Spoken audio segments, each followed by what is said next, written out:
Le gouvernement veut en finir avec les années Sarkozy et faire payer les plus riches. Mesure la plus symbolique, la taxe à 75% sur les revenus supérieurs à 1 million d'euros. Elle ne concernera que 2 000 à 3 000 contribuables, gain estimé seulement quelques dizaines de millions d'euros. L'impôt de solidarité sur la fortune, nettement abaissé en 2011, sera relevé. Autre promesse du candidat Hollande, les revenus du capital, intérêts, plus-values, dividendes, seront imposés comme ceux du travail, ce qui devrait engranger 4,5 milliards d'euros.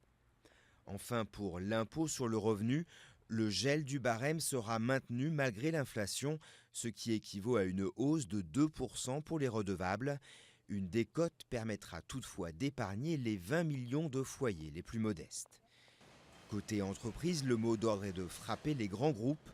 Ils bénéficiaient d'un taux d'imposition inférieur en moyenne de 20 points à celui des PME grâce au cumul des niches fiscales. Elles seront rabotées.